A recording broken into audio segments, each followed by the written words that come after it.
Praise the lord. प्रभु यीशु मसीह के मधुर नाम में आप सभी को जय मसीह की। आज की हम इस रविवारी आराधना में मत्ती रचित सुसमाचार उसका 14 अध्याय और उसका 22 से 33 पद पर हम मनन करेंगे, जहाँ लिखा हुआ है, तब उसने तुरंत अपने चेलों को नाव पर चढ़ने के लिए विवश किया कि वे उससे पहले पार चले जाएं, जब तक वह लोगों को विदा करे।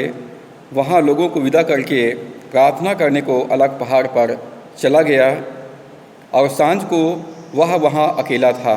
उस समय नाव झील के बीच लहरों से डगमगा रही थी, क्योंकि हवा सामने की थी। और यीशु रात के चौथे पहर झील पर चलते हुए उनके पास आया। चेले उसको झील पर चलते हुए देखकर घबरा गए और कहने लगे, यह भूत है, और डर के मारे चिल्लाने लगे। तब यीशु ने तुरंत उनसे बातें की और कहा, ढाढ़स बांधो, मैं हूँ, डरो मत। पतरस ने उसको उत्तर दिया, हे प्रभु, यदि तू ही है तो मुझे अपने पास पानी पर चलकर आने की आज्ञा दे। उसने कहा, आ। तब पतरस नाव पर से उतरकर यीशु के पास जाने को पानी पर चलने लगा, पर हवा को देखकर डर गया और जब डूबने लगा तो चिल्लाकर कहा, हे प्रभु, मुझे बचा। यीशु ने तुरंत हाथ बढ़ाकर उसे थाम लिया और उससे कहा, हे अल्पविश्वासियों, तूने क्यों संदेह किया। जब वे नाव पर चढ़ गए तो हवा थम गई। इस पर उन्होंने जो नाव पर थे उसे दंडवत करके कहा, सचमुच तू परमेश्वर का पुत्र है। परमेश्वर अपने वचन के पढ़े जाने और सुने जाने पर आशीष दे। आइए हम प्रार्थना करें। सर्वशक्तिमान पिता, हम धन्यवाद करते हैं सुंदर समय के लिए, आपके जीवित वचन के लिए धन्यवाद करते हैं। पवित्र आत्मा, हम आपका स्वागत करते हैं। वचन का प्रकाशन हमको दे और हमारी सहायता अगुवाई कर कि हम अपनी आत्मिक जीवन में प्रभु की इच्छा के अनुसार आगे बढ़ते हुए प्रभु की महिमा अपने जीवन के द्वारा से करने पाएँ। विनती उद्धार करता यीशु के नाम से मांगते हैं, आमीन। मत्ती 14 अध्याय 22 से 33 पद पर आज हम मनन करेंगे। आज के संदेश का हम शीर्षक दे सकते हैं, What to do when the storms come। जब तूफान आए तब क्या करना चाहिए। जब हमारे जीवन में तूफान आए तब हमें क्या करना चाहिए। What to do when the storms come। प्रभु यीशु मसीह ने 5000 की भीड़ को 5 रोटी और 2 मछली के द्वारा भोजन कराने के बाद अपने चेलों को नाव पर चढ़कर झील के उस पार जाने को कहा और वहाँ पर उपस्थित भीड़ को विदा करके प्रभु स्वयं एकांत में पहाड़ पर प्रार्थना करने के लिए चले गए। और रात्रि के तीसरे पहर के निकट अर्थात 3 बजे के आसपास चेले तूफान में फंस गए। तब उन्होंने यीशु को पानी पर चलकर अपने पास आते देखे तो उन्होंने समझा कि भूत है, परंतु प्रभु ने उनसे बातें की और कहा, ढाढ़स बांधो, मैं हूँ, डरो मत। आज हम इस घटना के द्वारा अपने जीवन के लिए कुछ बातों को सीखेंगे। पहली बात, तूफान की भयानक वास्तविकता। हमारे जीवन के तूफान की भयानक वास्तविकता को हम देखते हैं। पद 24 में लिखा है, उस समय नाव झील के बीच लहरों से डगमगा रही थी, क्योंकि हवा सामने की थी। चेले समस्याओं के बीच में थे। वे किनारे से लगभग 5 किलोमीटर दूर समुद्र के बीच में थे। हमारे जीवन में कई बार हम समस्याओं के बीच में अपने आप को हम पाते हैं। दूसरी बात हम इस घटना में देखते हैं, सब कुछ उनके विपरीत था, सब कुछ उनके खिलाफ था। पद 24 में लिखा है, नाव लहरों से डगमगा रही थी, हवा सामने से आ रही थी। प्रभु यीशु मसीह के 12 प्रेरितों में से अधिकांश मछुआरे थे। वे नाव चलाना जानते थे, परंतु इस समय की जो तूफान थी वो उनके अनुभव से भी कहीं अधिक भयानक था। नाव लहरों से डगमगा रही थी और नाव में पानी भर रहे थे। हवा सामने से आ रही थी, इसलिए नाव को आगे बढ़ाना बहुत मुश्किल था। तीसरी बात हम इस घटना में देखते हैं, यह घोर अंधकार का समय था। पद 25 में लिखा है, प्रातः 3 से 6 बजे के बीच चौथा पहर कहलाता है। चेलों को नहीं मालूम था कि वे किस दिशा में जा रहे हैं। उनके पास 3 प्रकार की समस्याएं थी। पहली बात, वे किनारे से लगभग 5 किलोमीटर दूर समुद्र के बीच में थे। दूसरी बात, हवा सामने से आ रहा था। और तीसरी बात, अंधेरे का समय था, चौथा पहर, जब पूरी दुनिया गहरी निद्रा में सो रहे थे। और चौथी बात हम देखते हैं, तूफान में परमेश्वर का प्रबंध। तूफान में परमेश्वर का उपाय। पद 25 में लिखा है, और यीशु रात के चौथे पहर झील पर चलते हुए उनके पास आया। तूफान से यीशु आश्चर्यचकित नहीं हुआ। तूफान का उपयोग प्रभु चेलों तक पहुंचने के लिए एक माध्यम के रूप में किया। परमेश्वर हमारे जीवन के तूफानों का उपयोग प्रभु यीशु को हमारे सामने प्रकट करने के लिए करेगा। भजन 23:4 में दाऊद कहता है, चाहे मैं घोर अंधकार से भरी हुई तराई में होकर चलूं तो भी हानि से नहीं डरूंगा, क्योंकि तू मेरे साथ रहता है। प्रभु यीशु आंधी और तूफान के बीच पानी पर चलते हुए चेलों के पास आया और कहा। प्रभु ने यहाँ पर 3 शब्द कहे हैं। पहला, ढाढ़स बांधो। दूसरा, मैं हूँ। और तीसरा, डरो मत। प्रभु ने 3 शब्द यहाँ पर कहा, ढाढ़स बांधो, मैं हूँ, डरो मत। यहाँ यीशु परमेश्वर के नाम का इस्तेमाल किया, मैं हूँ, आई एम।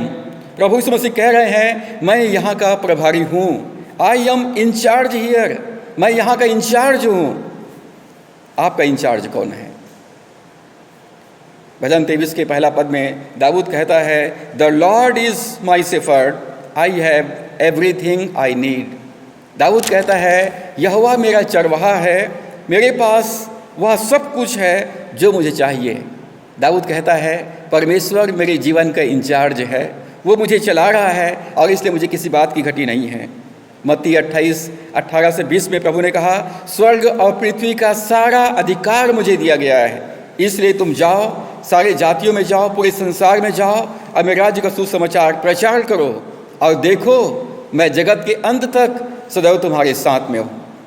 प्रभु कहता है, मैं स्वर्ग और पृथ्वी का इंचार्ज हूँ, इसलिए तुम जाओ और मेरे राज्य का प्रचार करो, और देखो डरो मत, मैं तुम्हारे साथ में हूँ। मैं तुम्हारी रक्षा करने के लिए और तुम्हारी आवश्यकताओं की पूर्ति करने के लिए मैं हमेशा तुम्हारे साथ में रहूँगा। हमें अपने जीवन के तूफान के बीच में मसीह को देखना चाहिए, जो यहाँ का इंचार्ज है। वो कहता है, आई एम, मैं हूँ। यह नाम उसके उपस्थिति की एक घोषणा है, प्रभु की उपस्थिति की घोषणा है। उत्पत्ति 17:1 में कहता है, मैं सर्वशक्तिमान ईश्वर हूँ, मेरे उपस्थिति में चल और सिद्ध होता चला जा। मैं सर्वशक्तिमान परमेश्वर हूँ। परमेश्वर का नाम यहोवा एल सद्दै, जिसका अर्थ होता है परमेश्वर हमारी समस्या और हमारी आवश्यकताओं से भी बड़ा है। यहेजकेल 48 के 35 पद में लिखा है, अब से इस नगर का नाम यहोवा सामा रहेगा, अर्थात द लॉर्ड इज देयर। प्रभु यहोवा वहाँ है, प्रभु हमारे जीवन में है, प्रभु हमारे जीवन में उपस्थित है। आई एम एक अधूरा वाक्य है जो प्रभु यीशु ने कहा। आई एम के बाद जो खाली स्थान है उसको हमको भरना है। He is all we need. प्रभु यीशु मसीह हमारी ज़रूरत का सब कुछ है।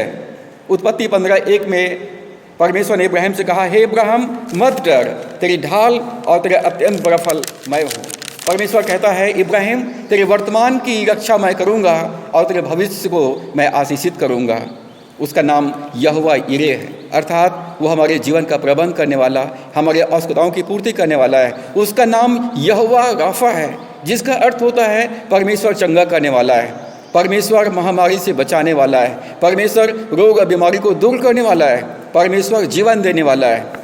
उसका नाम यहोवा निसी है, अर्थात वो हमको जयवंत करने वाला है। हर एक पाप के ऊपर, गरीबी के ऊपर, बीमारी के ऊपर, हर एक परिस्थितियों के ऊपर परमेश्वर हमको जयवंत करता है और जय की उत्सव में लिए चलता है।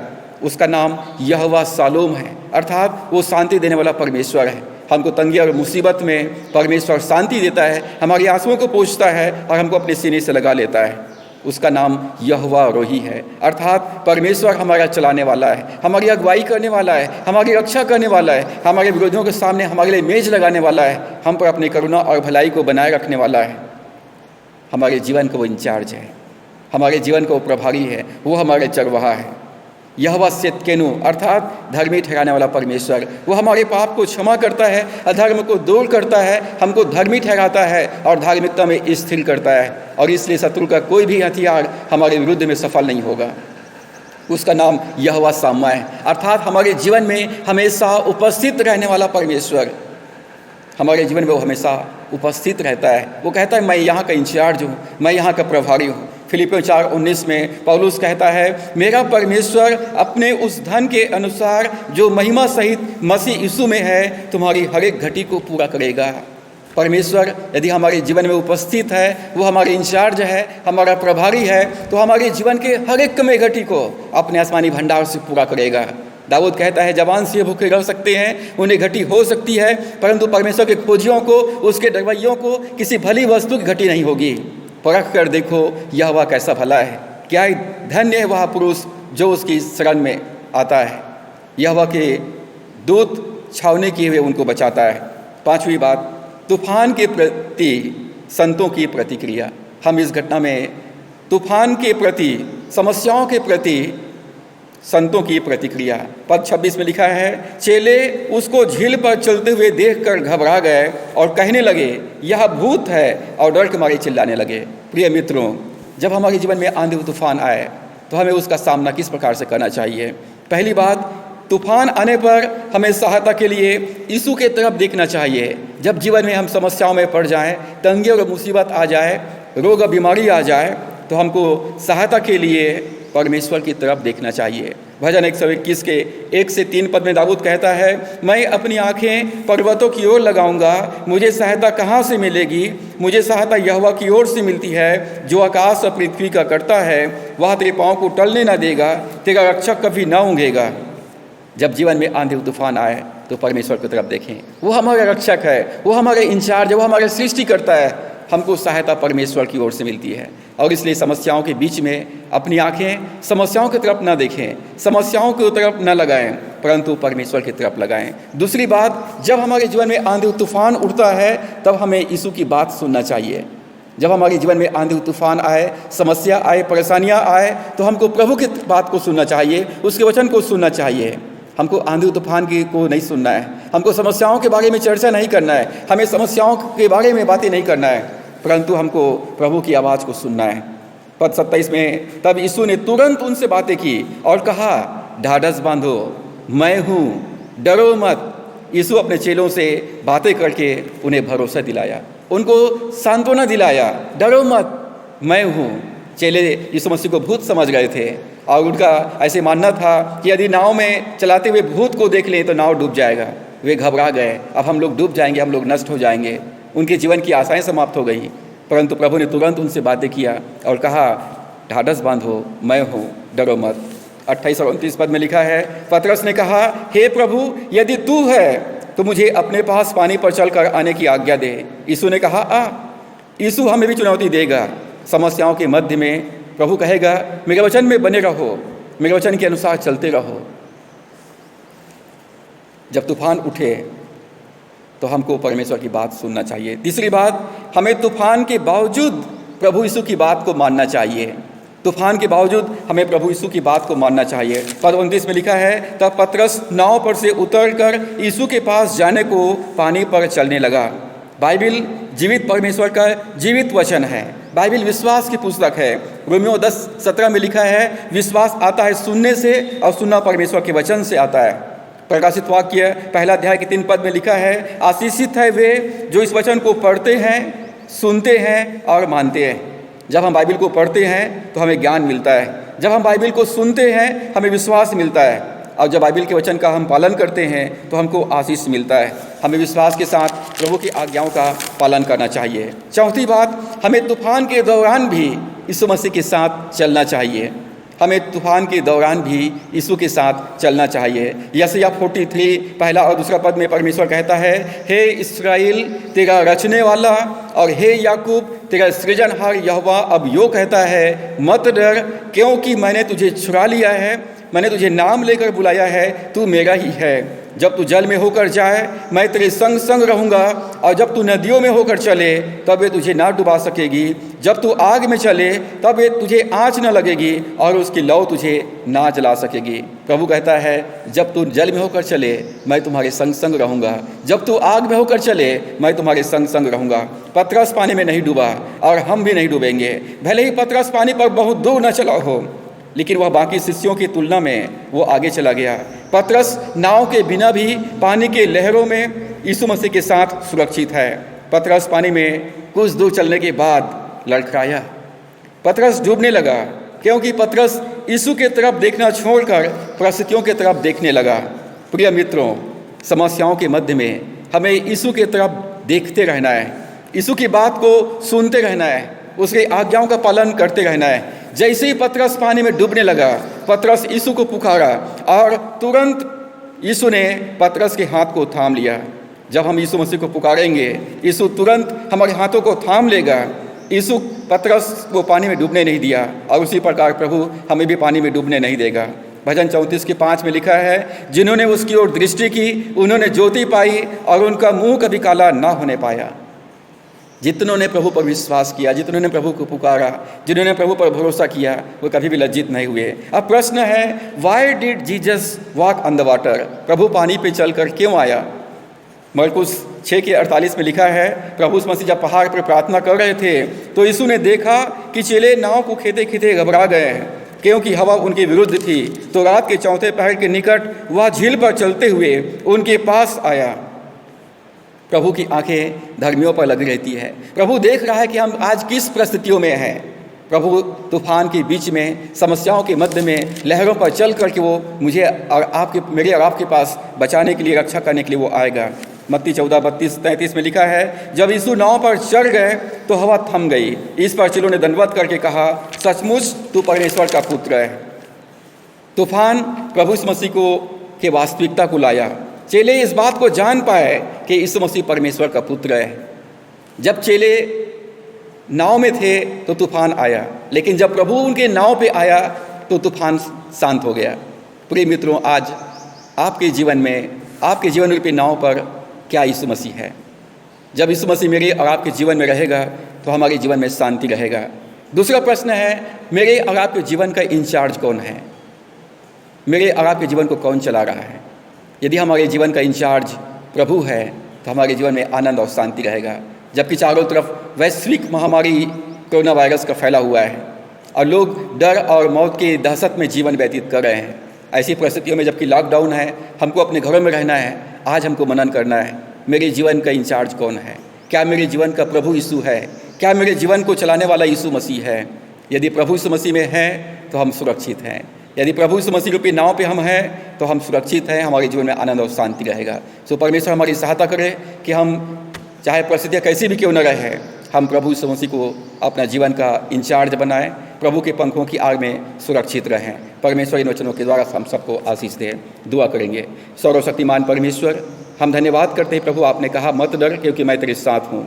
हम धन्यवाद करते हैं अपने प्रतिज्ञा के अनुसार प्रभु आप हमारे साथ में हैं, हमारे जीवन में हैं। प्रभु हम आपको धन्यवाद करते हैं, हम अपना जीवन आपके हाथों में सौंपते हैं। प्रभु हमारे जीवन का आप इंचार्ज बन, हमारे जीवन का अगुवा बन, हमारे जीवन का प्रभु बन, हमारे जीवन का रक्षक बन प्रभु जी, ताकि हम जीवन की हर परिस्थितियों में आनंद और शांति के साथ हम तेरी महिमा कर सकें, तेरी सेवा कर सकें, तेरे नाम को हम ऊंचा उठा सकें। आज के पवित्र विश्राम के दिन में इस वचन को सुनने वाले हर एक विश्वासी भाई बहनों को परमेश्वर आशीषित कर, हर एक के जीवन का आप इंचार्ज बने। मैं दुआ करता हूँ पिता परमेश्वर, हमारे परिवार से, हमारे समाज से, हमारे देश से सारे कोरोना वायरस यीशु के नाम में दूर चला जाए। जो लोग संक्रमित लोग हैं वो यीशु के नाम में रिकवर हो, यीशु के नाम में चंगे हो जाए। जिनका इमरजेंसी ड्यूटी लगा हुआ है प्रभु उनको और उनके परिवार की रक्षा कर, उनको तंदुरुस्ती प्रदान कर और उनकी सहायता कर, ताकि पिता परमेश्वर हमारा देश प्रभु इस महामारियों पर के बीच में प्रभु तुझको देख सके, तुझको सुन सके और जान सके कि परमेश्वर मनुष्यों के बीच में राज्य करता है। पूरे विश्व का प्रभु आप हैं। मैं दुआ करता हूँ पिता परमेश्वर, पूरे विश्व के ऊपर से कोरोना वायरस हट जाए, यीशु के नाम से नष्ट हो जाए, यीशु मसीह के नाम से। और पिता परमेश्वर पूरे विश्व में अमन चैन लौट आए। पिता परमेश्वर पूरे लोग प्रभु तुझे देखने पाए, तुझे सुनने पाए और जानने पाए कि यीशु मसीह ही परमेश्वर का पुत्र है, वही एकमात्र उद्धार करता है। पिता परमेश्वर हम धन्यवाद करते हैं, आपने हमारी प्रार्थना को सुना। हम दुआ करते हैं कि हमारे जीवन का, हमारे परिवार का, हमारे बच्चों का आप इंचार्ज बन और हमारे जीवन रूपी नैया में प्रभु आप सवार होकर के हमें आगे बढ़ाइए। विनती उद्धार करता यीशु के नाम से मानते हैं, आमीन। प्रभु आप सबको आशीष दे। आप सबको जय मसीह की। वेस्लेन चर्च दिल्ली राजगढ़ की ओर से आप सबको जय मसीह की। प्रभु आप सबको आशीषित करे। God bless you.